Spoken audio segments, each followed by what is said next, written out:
What's up guys, welcome back. This is Anime Crossover. You'll be watching What If Naruto Was in Bleach with 6 Eyes, Part 8. Now, let's begin. Could you please clarify how we arrived at this point? At present, the sun was positioned prominently in the sky as two Shinigami confronted one another. I find that quite amusing. Please overlook the minor details. I considered that, given your aspiration to become captain, I must evaluate your skills, correct? Despite their casual conversation, a subtle tension began to build between them. As that's so, please refrain from expressing dissatisfaction if this area is completely destroyed. Naruto acknowledged the situation and cautioned Isshin with a measured tone. This location was not in proximity to his residence. He was indifferent to its outcome. No need for concern. I am seeking a straightforward exchange of strikes. Understanding an individual can often be achieved by observing their approach to conflict. Isshin addressed those concerns with composure. He recognized the potential devastation that conflicts at their level could cause. Eliminating an entire city would not be particularly complex, and that would merely represent the collateral damage. I understand. You may perceive me as lacking intelligence, correct? No, that's not the case. The character of a warrior is undoubtedly evident in his fighting style. In that case, let us consider the following. Only Shikai is permitted, and Kido must not exceed level 30. Indeed, in the hands of a captain, even a basic Kido can demonstrate significant power. However, it is important to note that this was not his domain. However, for Isshin, another aspect of this sentence piqued his interest. He widened his eyes at the implications of Naruto's words. Have you attained that level yet? You have awakened your Bankai. This would result in significant changes. Let's consider it a personal matter. Shall we commence? Naruto preferred to keep his attainment of Bankai undisclosed. Technically, he did not. He declined to acknowledge that he had attained a level at which he could fully and effectively control it. Approximately 5 kilometers ahead, Rangaku noted the presence of the two Shinigami, with Nemu positioned beside her. She smiled wryly as she recalled the circumstances that led to this situation. The event was notably successful. Despite initial awkwardness, they quickly became comfortable with one another and engaged in lighthearted banter. Nemu, despite remaining silent throughout, was occasionally observed attempting to smile. However, as with all positive experiences, the conclusion was gradually approaching. Shinigami typically exhibited a composed demeanor.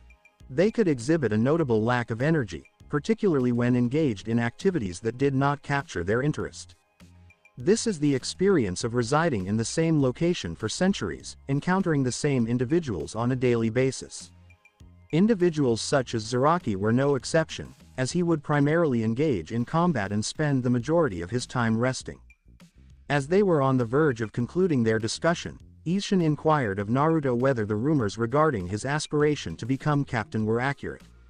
Upon Naruto's affirmative response, Isshin conveyed his readiness to support and cast his vote for Naruto, as he held a distinct disfavor towards Jin. Rangaku had an affection for Naruto, but Jin also held the status of her childhood friend. She had exhibited considerable bitterness. Nonetheless, she recognized her captain's perspective and found no reason to hold him accountable. Jin exhibited an excessive level of secrecy. Even she, as his sole companion, could not claim to fully comprehend him. Significantly fewer individuals who were unfamiliar with him. She shook her head and turned to the woman beside her. Which contender do you believe will emerge victorious? Nemu, on the other hand, inclined her head slightly before responding with composure. I hold the view that Naruto Namikaze possesses greater strength. Oh, it appears that you have a significant level of trust in him. It was quite unexpected. Ultimately, regardless of Naruto's popularity, the distinction between a captain and those in lower ranks was significant. It was particularly true for individuals such as Isshin, who could be regarded as one of the elite captains. She contemplated the nature of Nemu's relationship with Naruto. Nemu Kuretsuchi presented a fascinating puzzle for the other vice captains. No one was aware of her origins, and she had never been observed utilizing her Zanpakuto. Additionally, she tended to be quite reserved and did not engage with her peers. Rangaku had always desired to engage in conversation with her due to the evident melancholy reflected on her face. She was quite surprised when she observed Nemu with Naruto. She had maintained a friendship with Naruto for 5 years, and while she couldn't claim to know him intimately, she was aware that he preferred women without significant emotional burdens. He maintained a certain distance from others and consistently safeguarded his emotions. Despite his outward laughter and playful demeanor, his true thoughts remained elusive and difficult to comprehend. At times, she contemplated whether he was capable of feeling anything whatsoever. Let us proceed to observe the match. They were not the sole observers of the fight. Kyan and Captain Yukitake were closely monitoring the situation. Miyako chose to remain and manage the household responsibilities. Regarding her curiosity about his relationship with Nemu, she could inquire about it at a later time. Returning to Naruto, he smiled and inquired. Allow me to clarify, if we face consequences later, I will hold you fully responsible. Isshin chuckled heartily as he unsheathed his sword. No concerns. Fights are prohibited solely between captains or vice captains. At this moment, you do not hold either status. Shall we proceed now? Indeed, throughout the realms, we stand as the esteemed individuals. Amusing. This is the moment. With enthusiasm, he exclaimed loudly, burn. Engetsu. Indeed, throughout the realms, we stand as the esteemed ones, Takemikazuchi. Amusing. This is the moment. With enthusiasm, he exclaimed loudly, burn. Engetsu.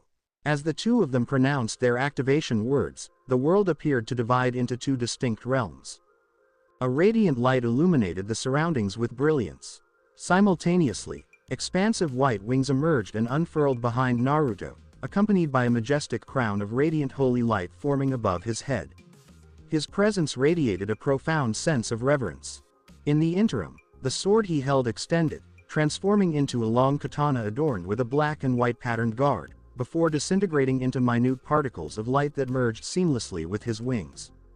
His bright blue eyes, reflecting the depth of the ocean, were exposed for all to observe, the black sunglasses having been removed.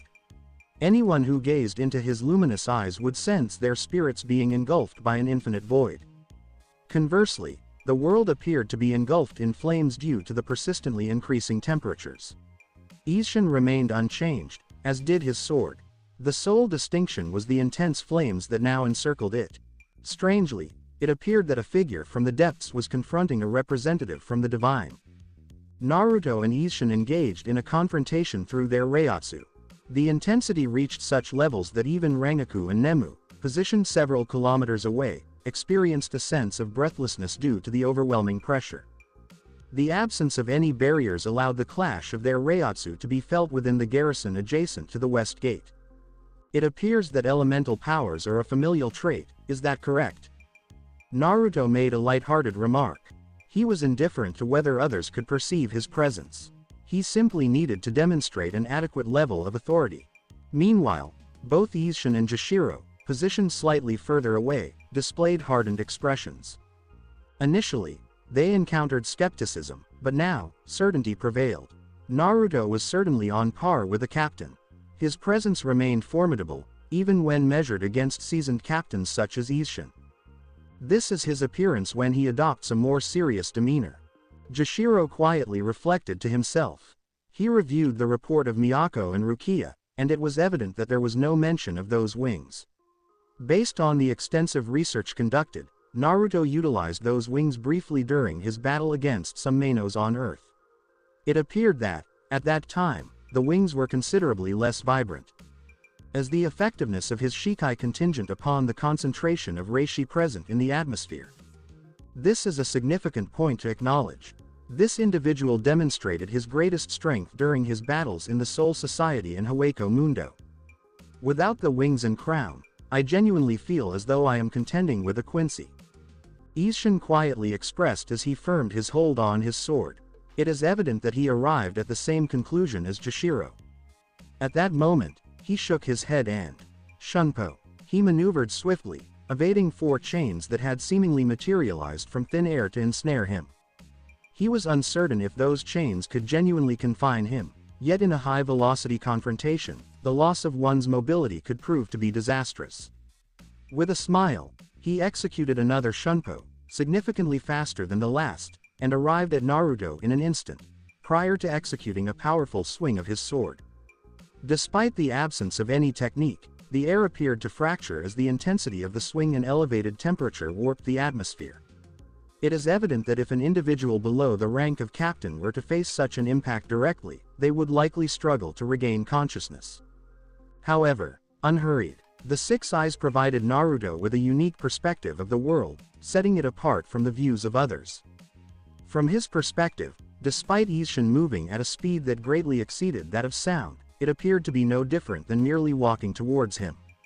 In a world that seemed to progress at a sluggish pace, Naruto raised his hand, adorned with blood venae, and deftly deflected the fire-encased sword, leading to the complete incineration of everything in that direction. He then clenched his fist with the same hand before entering the guard of Isshin and delivering a punch. Unfortunately, it has been blocked. Naruto expressed his frustration with a click of his tongue. Despite the shock wave generated by his fists resulting in craters behind Isshin, he observed Isshin successfully block the strike with his free hand, effectively dispersing the force without sustaining any damage. From his peripheral vision, he noted the sword of fire approaching with intent towards his midsection. It was evident that Isshin believed he had successfully cornered Naruto. Regrettably for him, it is advisable to seek an exit.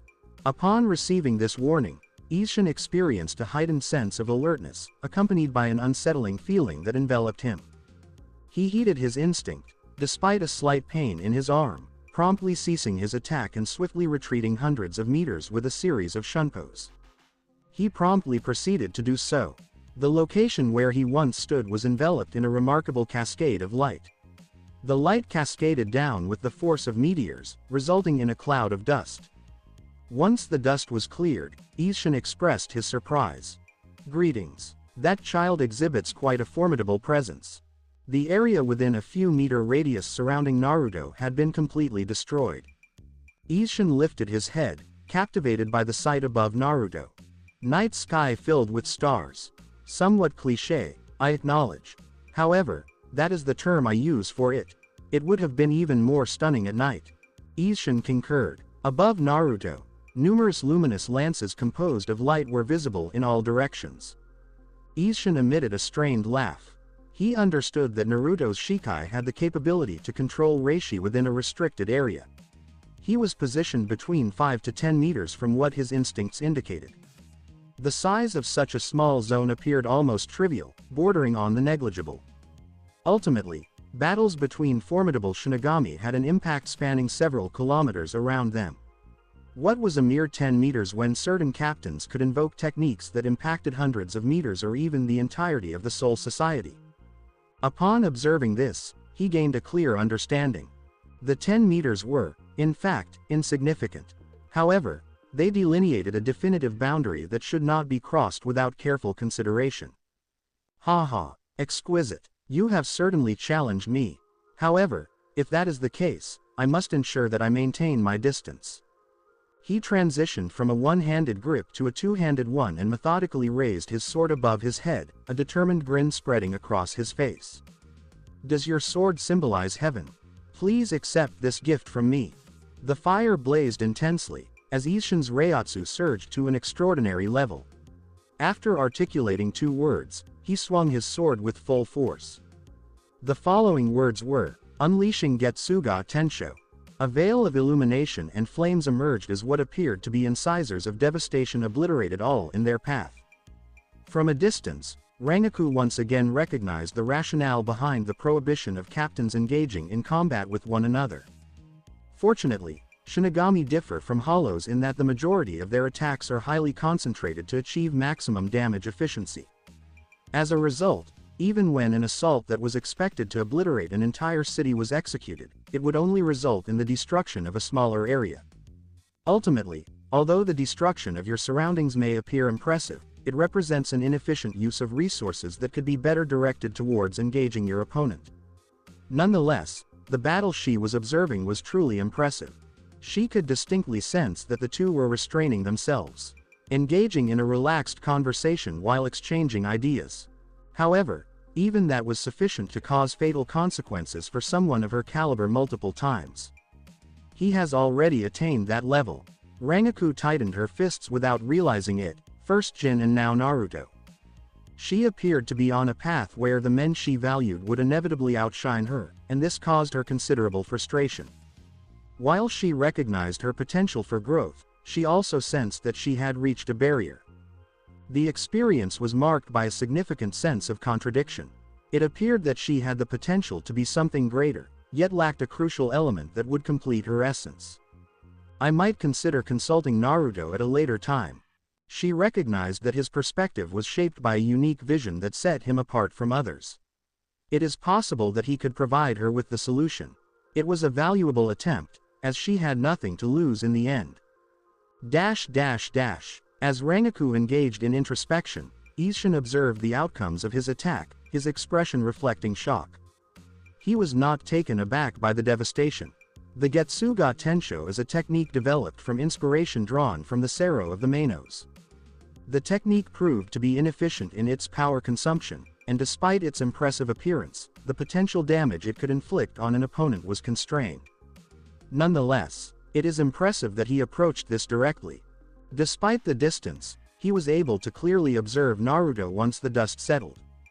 At present, Naruto's Shinigami uniform has been significantly damaged and is now in a state of disrepair, reduced to rags. Despite his unfortunate appearance, there was one noteworthy aspect to consider. Is there not even a wound? This was extraordinary. From his observations, it appeared that Naruto's entire body was adorned with blue lines. It was evident that he had shielded his body with blood veins and absorbed the impact of the attack. Although he did not fully commit, and the Getsuga Tensho technique was not entirely realized, this achievement remains remarkable. Naruto, on the other hand, was experiencing some difficulties. As he shifted his rigid shoulder, he expressed his discontent with a grumble reminiscent of an elderly gentleman. I am experiencing significant discomfort in my joints. It was unwise for him to engage in such an attack using his body. However, it was an essential experiment, a significant event he could not overlook. Ultimately, he would soon confront Unohana in a decisive battle. Her Bankai, Minazuki, was formidable. If his body lacked sufficient strength, he would succumb before having the opportunity to inflict even the slightest injury on her. He took the risk and did not regret it, as he had truly discovered his limits. I have experienced the loss of my arms and several organs. Although he appeared unharmed at this moment, that had not been the reality. Despite utilizing blood veins at maximum capacity, his physique remained exceptionally defined. However, due to his expertise in reishi manipulation, he had the ability to heal himself as often as he desired. You are indeed engaging in dishonest behavior. Your words resonate deeply with me. You have finally acknowledged that I surpass that limitless of yours. Naruto chuckled softly, aware that Takemikazuchi remained somewhat displeased due to his previous neglect in pursuit of recreating Limitless. Even now, she would occasionally express discontent because he continued to aspire to create it. She refrained from stopping him because, akin to him, she aspired to be the strongest and recognized that Limitless, combined with her skills, could elevate them to the pinnacle of power, with the potential to exceed it. Regardless, Takemikazuchi, I believe this should suffice, but I would not conclude my efforts here. What are your thoughts on a final offensive? I was beginning to think you would never express that. Let us proceed. From a distance, Isshin was poised to unleash a second, more powerful Getsuga when he unexpectedly sensed a chill. Observing Naruto, he noticed him crouch down before executing a powerful jump, effortlessly ascending over 100 meters into the sky. Upon arrival, the wings behind him spread out gracefully, enabling him to hover in the sky, an achievement that would typically be unattainable in the Soul Society without specialized equipment, like that of the Shihoin. What is he currently engaged in? The inquiry was promptly addressed as the wings positioned behind Naruto's back gradually began to extend. Subsequently, as he elevated his hand, light commenced to coalesce within it, gradually morphing into a 5-meter-long lance of light. From this distance, Isshin could sense that this lance was formidable. However, if this were the case, he would not have expressed concern. The lance commenced its reduction, and upon losing approximately 50% of its original length, its color transitioned from a pristine white to a blend of light and shadow. "Isshin, please take my advice and avoid this situation." As those words resonated in Isshin's ears, Naruto proceeded to throw the lance in his direction. Isshin was already aware of the situation without Naruto's caution. As Naruto crafted that weapon, Isshin and all others in attendance promptly started to withdraw. Even Rangaku and Nemu, positioned nearly 10 kilometers away, withdrew without any hesitation, and their assessment was validated. The lance, seemingly a fusion of light and darkness, soared through the air, distorting the space around it before striking the location where Isshin had previously stood. Contrary to the spectators' expectations, the lance, which possessed the power to tear space apart, simply vanished. A brief moment of profound silence ensued, a stillness so intense that it seemed as if time itself had halted. It began to cause Isshin and the others to question the reality of their situation. At this moment, an explosion erupted with a deafening roar, followed by a brilliant flash that momentarily obscured vision. A towering cloud of dust ascended into the atmosphere, visible from several kilometers away. The atmosphere appeared to recoil as a shockwave emanated from the point of impact, extending over several kilometers and completely obliterating everything in its path.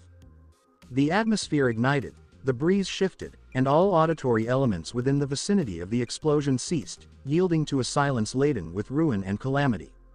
The scene resembled the consequences of a nuclear detonation.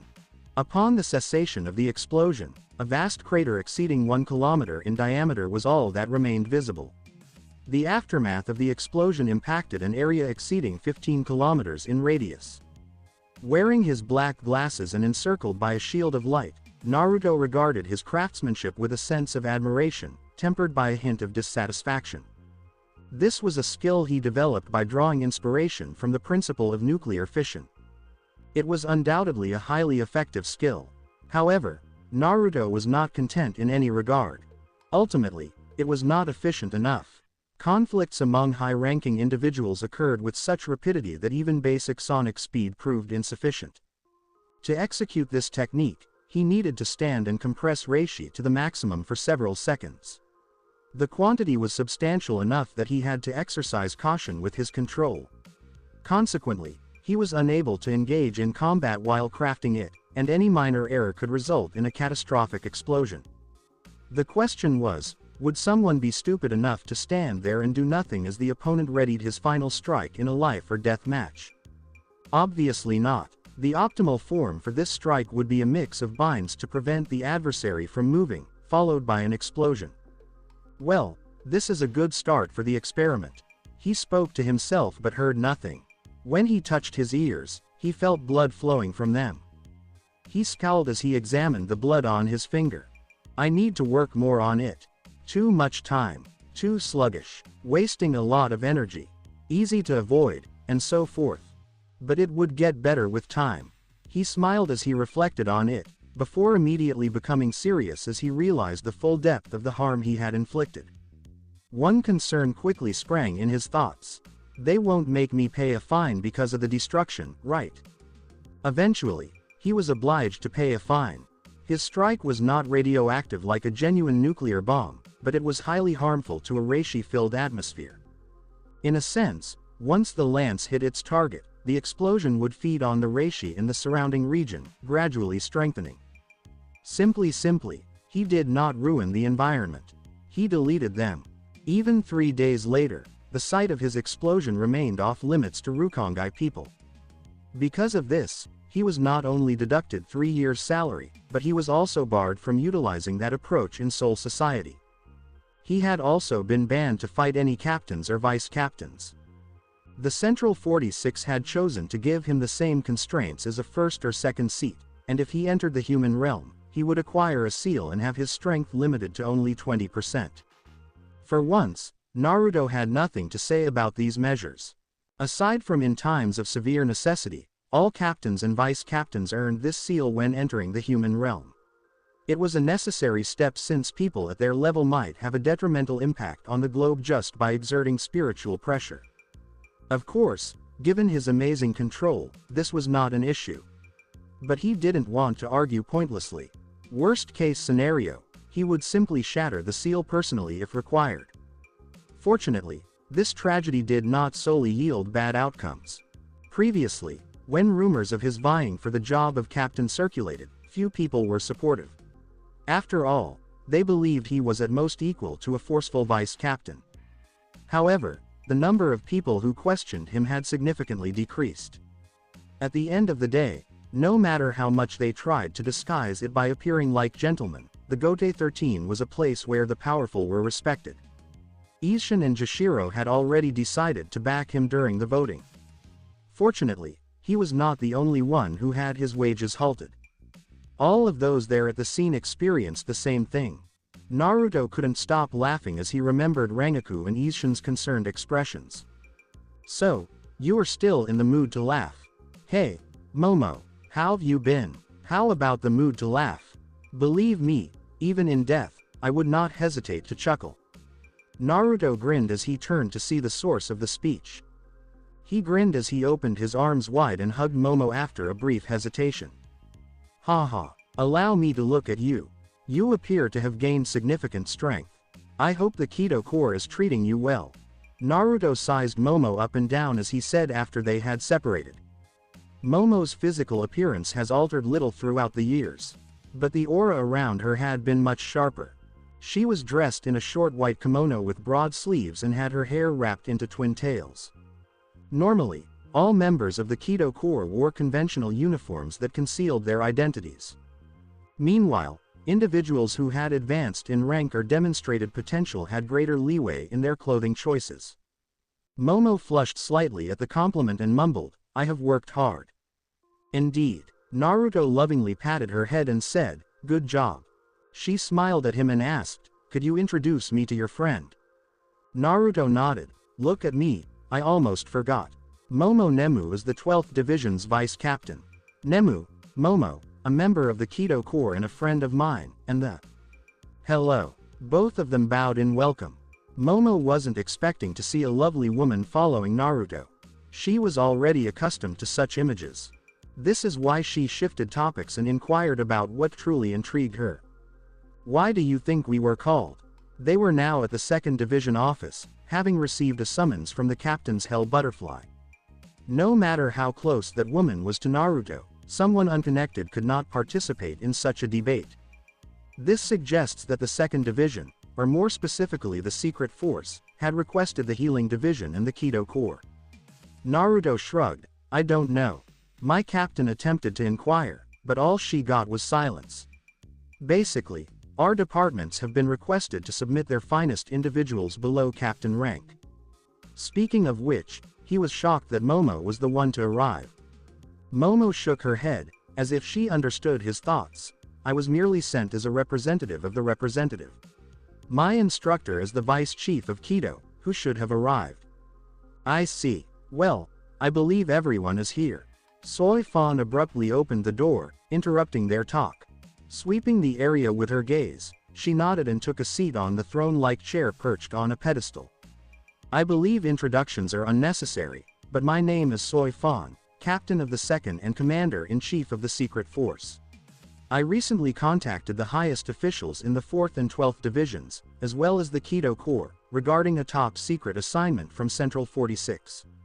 Soy Fan didn't spend time in explaining the situation. Momo expressed discomfort when the command for utter destruction was announced, but she did not resist. She was fully aware that any complaint of this nature would be ignored. After Soy Fan concluded her speech, Naruto asked, "So, let me reiterate. Our objectives are hiding in Hueco Mundo, also known as the Soul Society, a realm outside of the human world. Most certainly, the Valley of Screams. Indeed, Valley of Screams are pocket realities formed by the aggregation of souls that became lost in the transition between the human world and the Soul Society. Our targets are most likely hiding in one of them after being expelled from the Soul Society. Hey, and to find them we need to search through the Dongai, is that it?" "Yes." Why are you asking me to repeat myself? Ha ha ha ha. Sorry, I just wanted to confirm. Naruto chuckled gently, attempting to conceal his genuine sentiments. Lucky. It seems that the moment had come to put his idea about Dongai being the key to generating limitless to the test. If this fails, he will have no choice but to enter Hueco Mundo. In any case, this seemed like a fascinating topic. Momo hastily left after the reunion to submit her report. Once all of the preparations were completed, the procedure would take place within 1 week. Since they would have to travel through the Dongai and, most likely, the Garganta, deploying Shinigami below the level of 3rd seat or vice captain would be a waste of time. Regardless, whether they open a unique Senkaimon that leads straight to Dongai or stop the activity in Dongai itself, they would require at least one whole squad of both the Kido Corps and the scientific department. In addition, the healing department would dispatch a squad for backup. Finally, the major force would be Soi Fan, the other high-ranking member of the secret force, and Naruto. For Naruto, this action meant far more than merely eliminating some exiled nobility who were causing trouble. It indicated a strong likelihood of receiving a hint about the birth of Limitless, or something much bigger. Creating a technique from nothing was exceedingly difficult. One of the reasons he was able to duplicate his domain expansion, Infinite Void, was that he had access to literature and knowledge regarding the construction of barriers in this reality. Because domain expansion was essentially the most advanced type of barrier manipulation, he was able to extrapolate and construct his own mix. However, its consequences were significantly more severe. This was the problem. In Soul Society, any inquiry into space and time was outlawed, and the consequence was death. The Central 46 Library had the few remaining archives on those themes. Naruto was the type of man who wouldn't put all his eggs in one basket. He had several options to achieve his aim, and if all else failed, he would simply flip the entire table. Some may call him a renegade, but he thought he was just realistic. The Dongai was a location where time was extremely disrupted. He hoped that the search would produce adequate results. When Naruto returned home with Nemu, he was once again surprised by her obedience. Throughout their week together, he had often considered making her wear a maid uniform. Unfortunately, the maid culture, like the one in Japan, just emerged in 2001. Currently, the only kind of maids known were European ones, and he wasn't drawn to the uniforms that covered their entire body. Furthermore, wearing white and black as a vice captain would be rather offensive. The poor girl had already traumatized enough. There was no need to add salt to the already existing wounds. He was also aware that reports about his connection with Nemu were already circulating, but he honestly didn't care. He only cared about how the world saw him if it impacted his interests. Otherwise, it didn't really matter to him. No matter if he was a hero or a scoundrel, he always chose to live in a way that made him happy and brought him the most enjoyment. He snapped back to reality when he noticed a steaming cup of tea sitting right in front of him. As Naruto followed the graceful hands that were holding it, his eyes gradually landed on an impressive bust before moving up to meet the gaze of a beautiful yet melancholic woman. She might not say much, but her curious eyes were definitely on him, as if they were asking something without saying a word. With a smile, he accepted the tea from her hand and enjoyed a slow sip. That tea is so delicious. How did they make it? The tea was really good, and he could definitely taste a lot of honey in it, which made the brew sweet and just how he liked it. Vice Captain Azane Katetsu gave you the tea leaves while you were away. Hey, I really like this woman. I suppose after 1,000 years of pouring tea for Unohana, she discovered her own path. He let out a little chuckle as he said that. Sometimes, he found himself wondering if he was rushing things a bit too much. He could only count his lifespan in the thousands. At this point, 10, 50, or even 200 years really don't matter at all. Why did he have to hurry so much to gain power? But whenever those thoughts popped up, he would just scoff at them in contempt. Azane was able to enjoy brewing tea for over 1,000 years because she had someone strong enough to back her up, and she was pretty strong herself too. In the meantime, every day, a lot of Shinigamis were losing their lives while battling hollows. In the end, what really counted was personal power. They say that being at the top can feel pretty lonely. For Naruto, who used to be at the pinnacle of the ninja world, he really got this truth more than anyone else. Once you got really strong, it felt like there was no one on your level and no one to talk to about your concerns. You'd either be admired with respect or seen with a bit of fear. But, you know, when it comes down to being all alone at the top of the food chain or having a bunch of friends who could slip away at any moment because you weren't strong enough, he definitely preferred the first option. And you know what? This time, even if he makes it to the top again, he won't be by himself, right? Absolutely. Takumi Kazuchi's voice really calmed him down. It's such a great feeling to have someone who really gets you and that you can trust completely. With Takumi Kazuchi's words and a nice cup of tea, Naruto felt more relaxed than ever and suddenly asked. You know, in just 2 days, it's going to be Obon, isn't it? Nemu tilted her head at the unexpected question, took a moment to think, and then replied briefly. Absolutely. Naruto had a big smile on his face. When they went to see the Shiba, the oldest sister and the youngest brother weren't there. It looked like they were really busy getting ready for a festival. He knew that the Shiba family was all about fireworks, and they were the ones who always put together that party. Obon is often referred to as the Festival of the Dead. In Japan, it was an annual event, but here, it only took place every 10 years, specifically in the first few districts of the Rukongai. Souls of the departed, joining in the Festival of the Dead. Hey, how could I possibly pass that up? Hey there, Nemu. He looked her up and down and asked, do you have a kimono or yukata? Besides your uniform, I mean. Seeing her blank expression, Naruto couldn't help but smile with excitement. This festival is shaping up to be quite an interesting day. As Shunsui gazed out his window, he noticed that the vibe in the Soul Society seemed to be a bit more lively lately. Obon was one of the rare fun events in Soul Society. It was more than just a festival for the sake of having one. It was a way to help souls find peace and guide the civilians in the Rukongai on their journey to reincarnation, all while welcoming new members into the fold. Every day, millions of people pass away on our planet, and at the same time, millions of children come into the world. For Shinigami, keeping the cycle safe was the top priority. This festival was for everyone, not just the folks who were alive, but also for those who had died in the Soul Society. When someone passes away, they move into the cycle of reincarnation. On the way, some might turn into hollows, while others could become Shinigamis. So, what goes down when a soul gets destroyed in Soul Society? It was pretty straightforward, kind of like how a human body turns to dust and merges with the earth.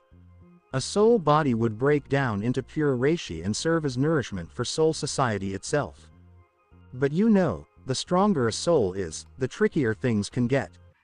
Hey, Captain, what's on your mind? I'm just thinking about how beautiful my little Naneo is going to look in her kimono tomorrow. Hey, I'm pretty sure that a silver-haired guy with a blindfold that we shouldn't mention will be really happy. To distract himself, Shunsui started joking around and turned his attention to his vice captain, Naneo Eyes. Whenever he saw her, he couldn't help but picture that little brat wandering around, clutching a big book in her hand.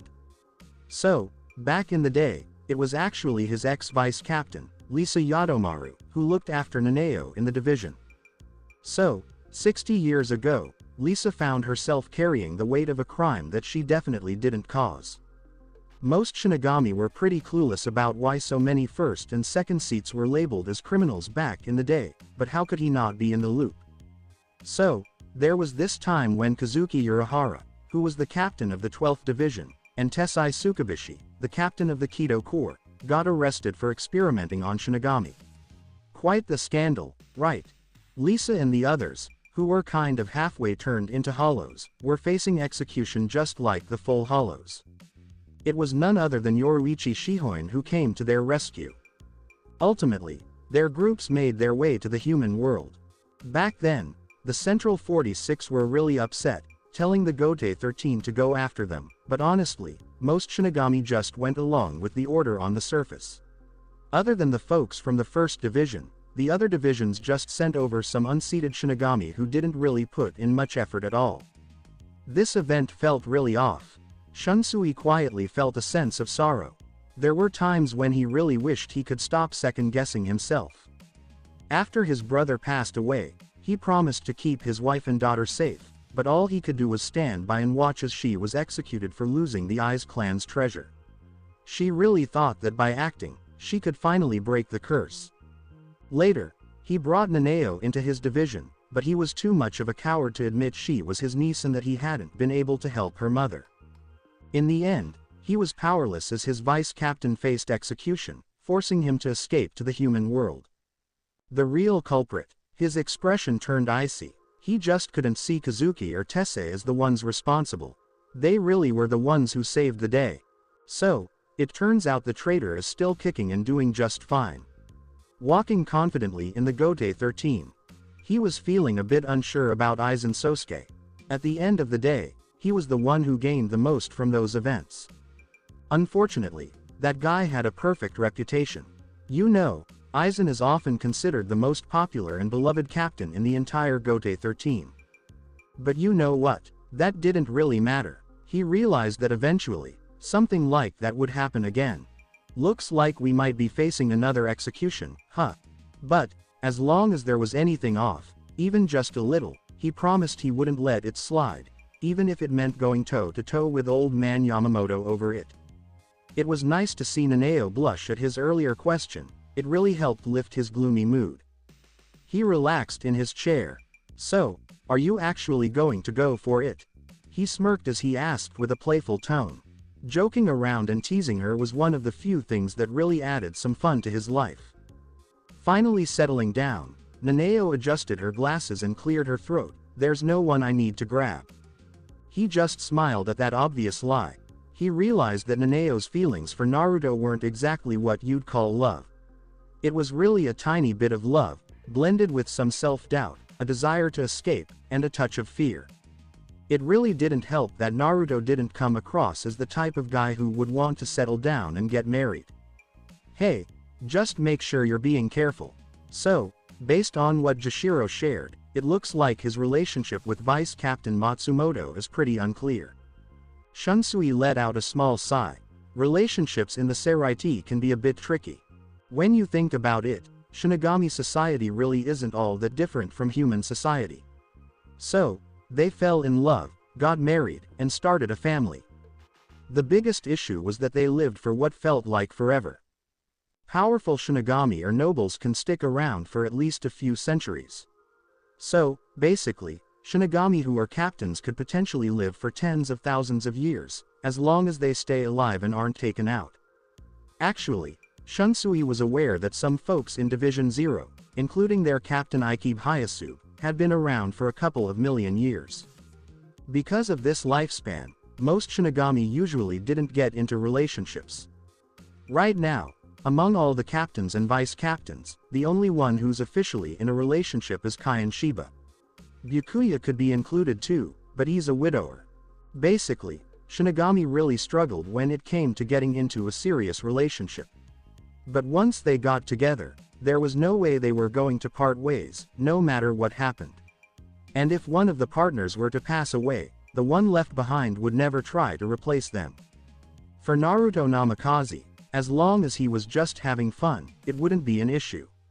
But if he got into a serious relationship, Naneo's chances would be pretty slim, or she'd have to share him. Polygamous relationships weren't exactly uncommon among nobles. First Division. Even though most divisions were celebrating, there was a serious showdown taking place deep in the First Division. In a ring encircled by see-through barriers, lightning and ice clashed fiercely, wreaking havoc on everything in their path. The confrontation involved a middle-aged man with silver-gray hair and a young individual with silver-white hair. Despite the rapid movement that made it difficult for many to comprehend the situation, it was clear that the ice was gradually being subdued. Ultimately, that is sufficient. The two individuals paused upon hearing the remarks of the middle-aged man. Struggling to catch his breath, with sweat glistening on his forehead, Toshiro managed to say, I lost, again. His vision was somewhat blurred as a result of fatigue. Ah, I see. Young Toshiro, it is important to recognize your own value. I possess the strength and capability to take on the role of a captain, as you may understand. Your ability to confront me without an immediate defeat demonstrates significant growth on your part. At that time, you were unable to withstand any impact. Toshiro acknowledged the situation, dismissing his frustration with a composed demeanor. Chojiro Sasaki, the vice captain of the First Division, had previously awakened and mastered his Bankai.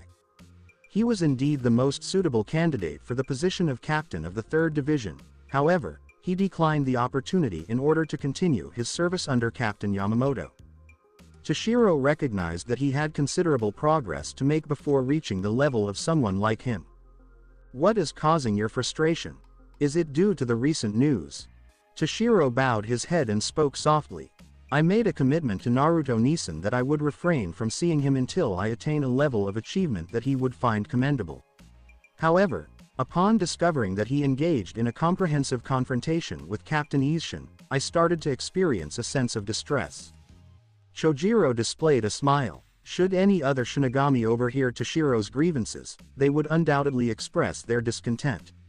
The young individual demonstrated remarkable talent, and if he continues on this trajectory, he is likely to achieve mastery of Bankai in under 10 years. From the time Toshiro joined this division, he engaged in numerous training sessions with the young boy and recognized his strong work ethic. Nonetheless, he refrained from expressing those words. Only individuals of limited ambition found contentment in a state of stagnation. Individuals of great ambition should consistently strive to achieve greater goals and fulfill their aspirations. He was aware that Toshiro's ultimate objective did not involve the First Division. You expressed a desire to join the Third Division, correct?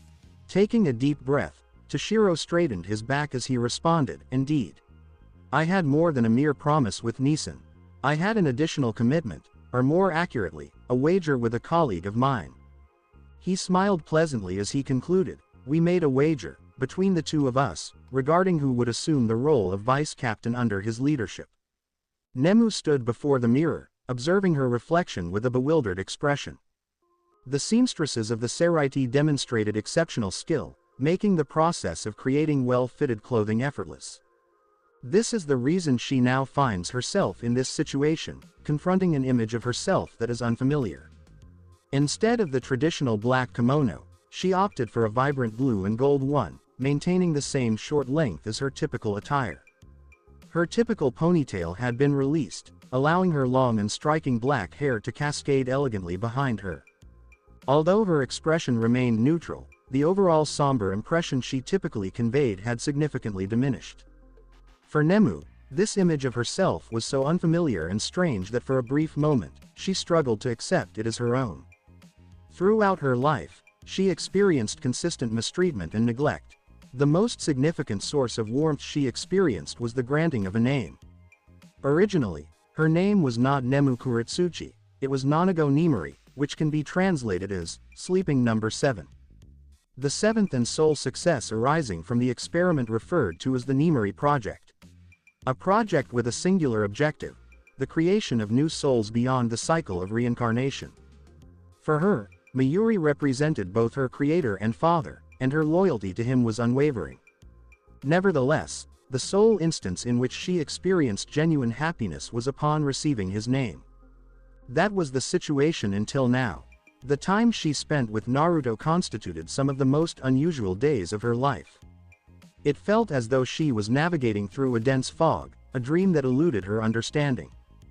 Naruto consistently demonstrated a high level of consideration towards her, ensuring that she was treated with respect. Initially, she believed that he was inherently a kind individual. She was not notably exceptional or anything.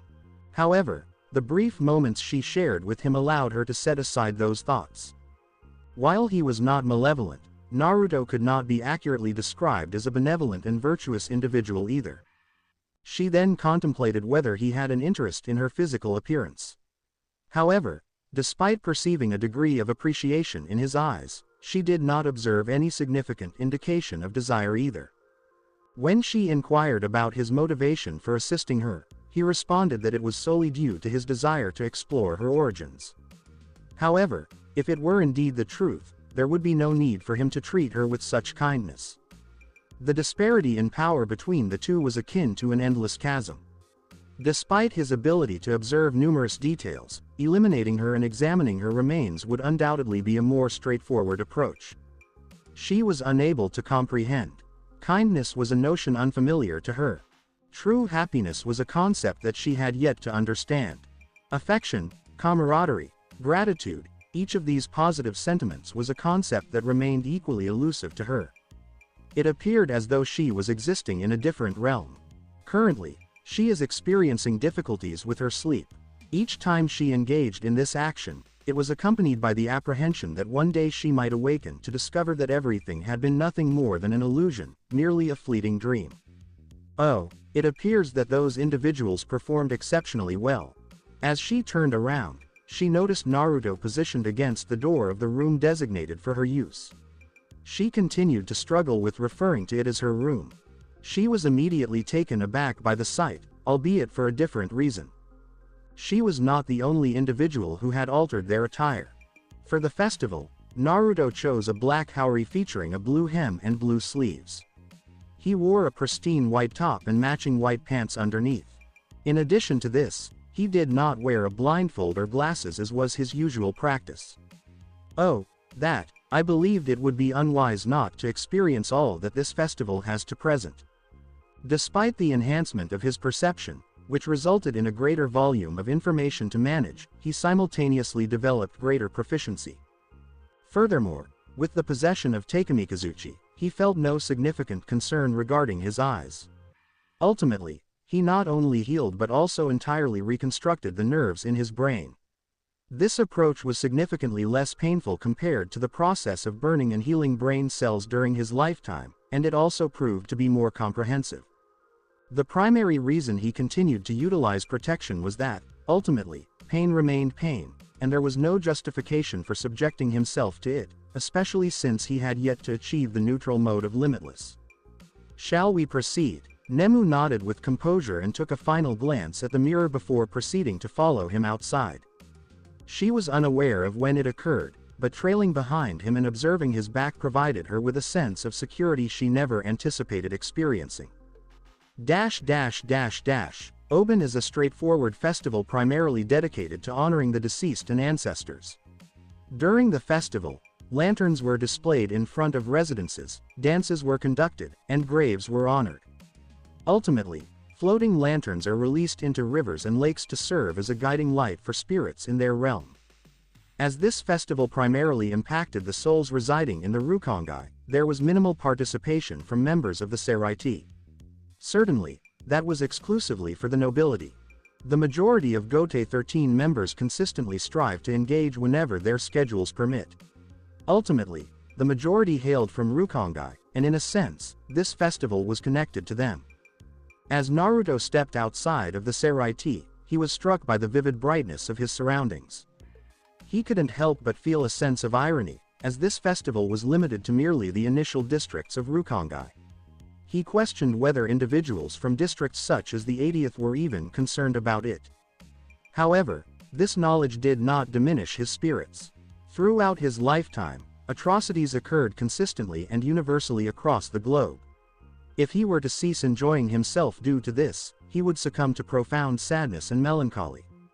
The streets resonated with the sounds of laughter and music. Various stalls were present, offering a diverse array of games and food options. After visiting his preferred dango shop and purchasing some for himself and Nemu, they proceeded to stroll around for a brief period. Pardon. With a slight tilt of his head, Naruto paused and glanced back over his shoulder. Nemu, who typically maintained a distance of only a few steps behind him, remained positioned in front of a stall. It was quite unexpected, given that he was aware that only a limited number of things captured her interest. "May I ask what piqued your interest?" he inquired, retracing his steps to catch up with her, and observed the items being offered by the elderly vendor. "What? I was under the impression that you were not interested in jewelry. The color closely resembles that of your eyes." Nemu responded softly, her attention focused intently on a specific jewel. Initially, it appeared to be lapis lazuli, however, the clarity of the blue was significantly more pronounced. It resembled gazing upon the expansive sky. With a smile, he inquired, "Are you interested in it?" Nemu was uncertain about how to respond. Throughout her entire life, she had never once requested anything for her own benefit. The straightforward explanation was that she never possessed anything she desired. It marked the initial occasion in which she genuinely yearned for something. She struggled to articulate her words. Her throat felt parched, as though an obstruction was preventing her from articulating her thoughts. She felt apprehensive, concerned that her initial wish might be denied. She held the hem of her skirt and spoke in a voice so soft it was nearly inaudible. "I have a strong desire for it." She promptly closed her eyes in response, as though anticipating an impact. However, she only sensed a gentle hand resting on the crown of her head. As you can see, it was not particularly challenging, was it? The subtle yet playful smile on his face beneath the moonlight was an unforgettable moment for her. Following the incident involving the jewel, Naruto observed a significant enhancement in Nemu's mood. Although she was walking behind him, the distance was not notably extensive. At times, he observed her lips subtly curling upwards. It's obvious that the gift he gave her was totally her style. Naruto was definitely not the type to do things halfway when it came to what he needed to accomplish. At first, Nemu wasn't involved with him at all, and honestly, it would have been perfectly okay to keep it that way. But, since he chose to look after her, he was all in. It really didn't matter what was going to happen. The deepest despair doesn't come from having no hope at all. It comes when a tiny spark of hope lights up in your heart, only to be crushed right before your eyes. As he was lost in thought, he suddenly exclaimed, "Naruto!" A familiar voice of a man drifted nearby, someone he instantly recognized. "Hey there, Kyan. Wow, the festival you put together is really impressive. Isn't it?" Kyan flashed a boyish smile and nodded at Nemu. He realized the girl was a bit shy and kept to herself, so he didn't want to intrude too much. "My little bro Ganju is handling things down in the South Rukongai. Kukaku's got the east covered. Ishin's up north. Well, here I am." "Oh, so you guys are the only ones handling everything?" "No way." The three of them started heading off in a different direction, away from the stalls. "The Shiba house used to be pretty high up, you know. We were really up there. So, things happened, and here we are now. Still, for the festival, we've got some support from other smaller houses. For instance, the Yukataki house is lending us a hand here. The Omaeda clan helps out too, but haha, yeah, they're definitely a quirky group. The Omaeda clan was another house connected to the Shihoin, just like the Fawn clan. But here's the thing. The Fawn were the guardians and assassins, while the Omaeda took on the role of merchants. They ended up being one of the wealthiest families, right under the four great clans. But they had this issue of looking down on those who were less fortunate. The first time he ran into Marekio Omaeda, the vice captain of the 2nd Division, things didn't go so well. Marekio ended up getting sent to the 4th Division for some healing. Sure, Naruto was all about peace. He wasn't a fan of violence. Marekio just went through a few minor concussions, nothing too serious. They kept chatting like this as they moved further along. His relationship with Kyan used to be just cordial, but ever since the day he saved Rukia, and indirectly, his wife, they've become pretty close. After getting to know him a bit more, Naruto couldn't help but feel that this guy reminded him a lot of Kakashi. Sure, there were a few differences here and there. I really need to stop judging people by comparing them to my past experiences. Naruto realized he was picking up a pretty bad habit. But you know, it really wasn't his fault that so many people he met had personalities that reminded him of those he knew when he was alive. After walking for a bit, they finally stumbled upon a clearing where a huge cannon was in sight. The cannon was pretty impressive, stretching out to about 2 meters long and aimed up at the sky. With a big smile, Kyan said, "Our family specializes in fireworks. It may not seem like much, but it's a genuine and respectable job. Kukaku is definitely the most skilled among us when it comes to that craft. She's the one who figured out the calculations for making those babies. So, you see that hill over there? Hey, could you head over there, please? It's going to be the perfect place. Hey, Miss Nemu, would you mind tagging along with Miyako? We're thinking of having a bonfire once the festival wraps up. Nemu tilted her head and glanced at Naruto, just watching him quietly. Hey, go lend them a hand. He nodded at her unspoken question and then gazed at the hill with a thoughtful expression. He thought for a moment about using his eyes to get a better look at what or who was around, but in the end, he chose not to. Whatever surprise they had planned for him, it wouldn't be as fun if he found out about it ahead of time. So, I'm heading out. Despite Kyan's not so great acting, he started making his way toward the hill that had been indicated. He could have hurried, but there was really no need for it. Still, it just took him a few quick minutes to get to his goal. Wow, what a gorgeous night.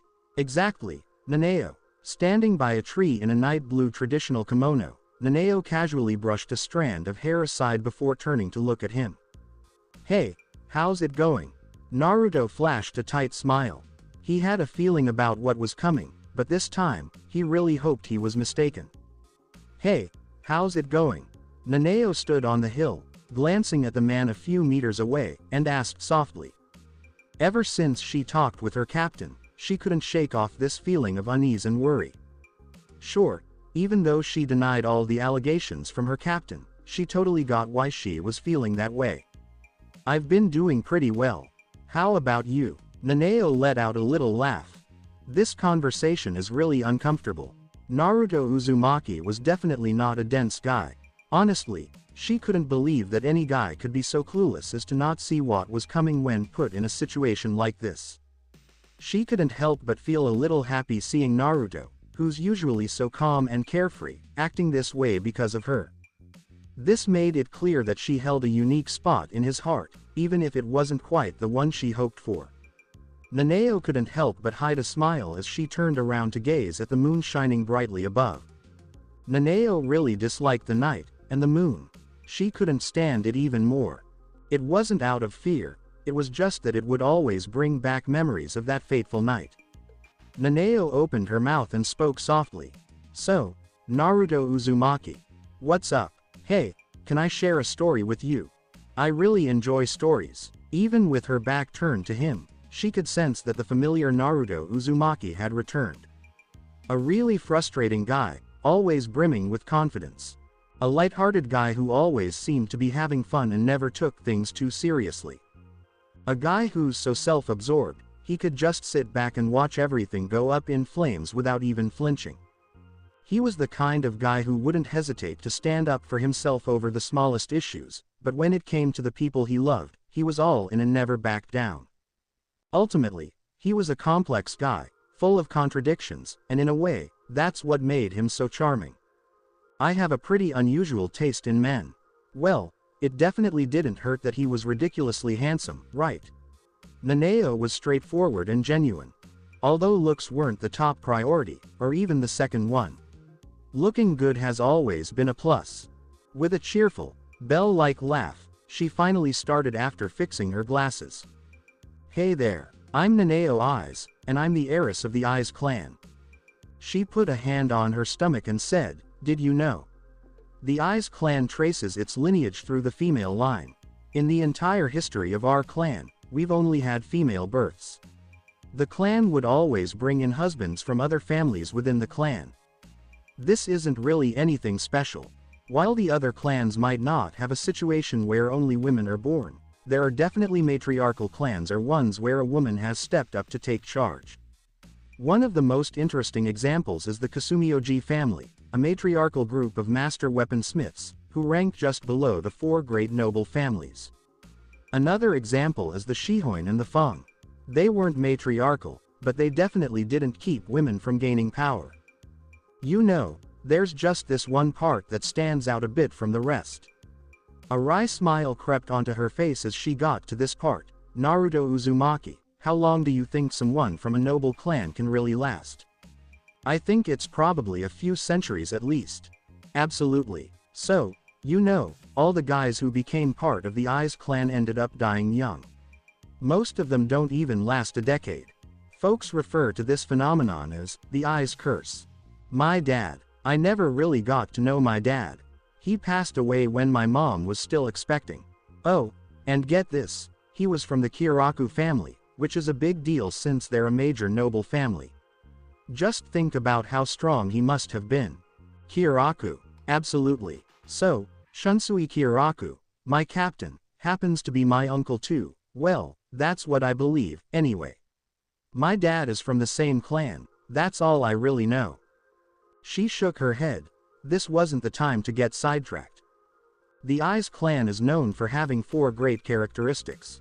So, there's this clan made up entirely of women. It's kind of a cursed clan, you know. They're Shinto priestesses, and here's the twist. They don't have Zanpakuto, or at least, they only have one, Shinken Hakioken. Oh, I see. That's why you just concentrated on Kido. Absolutely. I've got some serious skills when it comes to Kido. I just can't seem to imprint an Asachi, no matter what I do. The Shinken Hakioken gets handed down from one generation to the next heir. Naruto squinted his eyes. So, you're telling me there's a Zanpakuto that gets handed down through the generations? This just didn't make any sense at all. A Zanpakuto isn't just any old treasure sword. It was something that came from the user's soul, and the two were connected in both life and death. As long as the Shinigami is around, a Zanpakuto can never really be fully destroyed. So, when a Shinigami passes away, the soul inside the Zanpakuto starts to fade away gradually after it loses its connection, eventually leading to its demise. What would remain is just a shell, an Asachi without a soul. It could be imprinted by another Shinigami, leading to the creation of a new soul that's completely unrelated to the one before it. So, from what he understood, this was how Zaraki got his Zanpakuto without going through the academy, by connecting with an ownerless Asachi. But what Naneo was saying totally went against this rule. Putting everything else aside, using this Zanpakuto would mean merging with a soul that isn't your own.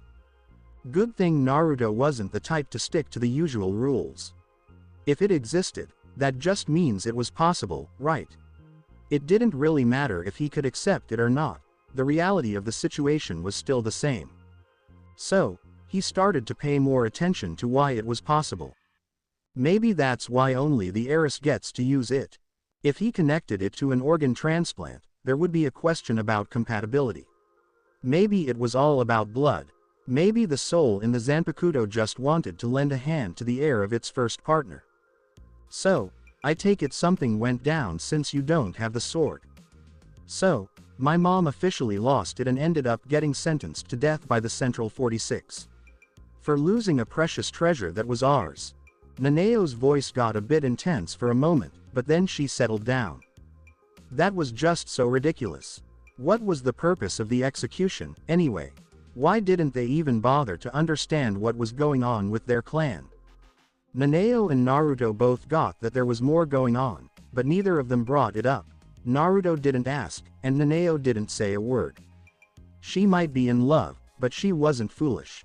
It wasn't really about trust, you know. Up until now, everything she mentioned was pretty much out in the open and only really affected her. But the info about Shinken Hakioken was something that wouldn't just impact her if it got out. It was something her mother had given her life for without a second thought, and a weight her captain had shouldered for years. It's all just to keep her safe. She did all of this, holding on to the slim hope that if she cast the sword away, it wouldn't lead to a curse and that she could finally fall in love without the fear of losing her husband. Naneo would really be undermining their determination if she shared this secret without getting her captain's okay first. Got it. That was all he had to say. But seriously, why is she sharing all of that with me? At first, he figured she was about to confess or something along those lines, but now, it didn't really seem that way. What do you think it could be? It was like she sensed his doubts, and finally, Naneo turned to him with a lovely smile on her face. Hey, Naruto Uzumaki, you're not from around here, are you? Arthur's note. Ha ha ha, so, you all got baited, huh? I bet everyone thought she would come clean. Well, here we are. Wow, this is what I'd definitely call a cliff. There are other swords besides the mirror sword that can be handed down. Oh, there's another one called Ikomikidomo. A seriously broken sword that's way beyond just broken. and it's also the very first Zanpakuto ever made. It feels like the conditions of use are just so random that only 2 people in all of Bleach could actually use it. The first one isn't even born yet, I think we all know who that is, and the second one hasn't been created and might never be. If you've read Can't Fear Your Own World, you'll totally get what I'm talking about. Naruto was quiet, his eyes showing no signs of shock or surprise. His heart rate didn't even budge. Seeing his friend alive after what happened a few years back really threw him for a loop, but it only hit him for a moment in the grand scheme of things, and just about a minute in his own head. It's funny how that ended up with him being sealed, right? Usually, it's the good guys who end up sealing the Demon King because he's just too powerful and dangerous. But in this case, everything flipped on its head. Right now, Naruto can speed up his own sense of time to 180 times faster than an average person, and he's totally ready to use that ability. How did she come across it? What's the reason for now? What do you think he should say? He couldn't shake off those 3 questions as he pondered the best solution. Ultimately, he figured that everything Naneo had was just a matter of speculation. So, he just had to act clueless the whole time. He tilted his head to the side, looking a bit confused as he asked. Could you clarify what you mean? If we're talking about my time as a human, you could definitely say I'm not from around here. Naneo, who had been watching him, didn't look surprised by this answer at all. Hey, Naruto Uzumaki, you might be able to trick everyone else, even Captain Unohana, but I'm not falling for it. Do you remember, I was the one who helped you out with creating, or maybe I should say, recreating your cursed technique. Didn't you say that yourself? This is actually ninjutsu, not Kido. I've looked through all the historical records in Japan, and while I've come across some pretty strange techniques used by people with spiritual power, what you've come up with doesn't fit into any of those categories. You know, it's kind of strange, right? How is it possible for someone who didn't even know the basics of Kido to suddenly come up with a whole new system? For some, you developed your techniques after picking up Kido. But, I get it. I was there right from the start, you know. I can still picture your surprise when the effects turned out to be stronger than you thought. Hey, Naruto Uzumaki, you know one of your biggest personality quirks. It's that you kind of tend to look down on people who aren't as strong as you, even if you don't mean to. These days, you've really calmed down, but 5 years ago, you were quite full of yourself. I bet you thought it was totally impossible for anyone to uncover your secret, right?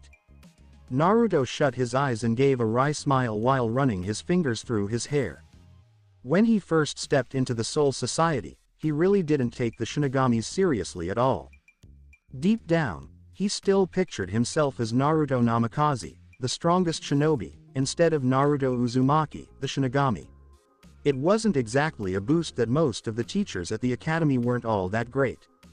After battling Akaku and then Unohana, he really started to realize that he wasn't the same person he used to be and that this world was way tougher than the one he came from. He opened his eyes and quietly gazed at Naneo. Should he just come clean about it? In the end, all she really had were just some guesses. Even though she was completely confident about it, she really had no evidence to back it up. Just when he was trying to figure out his next move, Naneo stepped back. Just to clear things up, I'm not here to make you admit anything.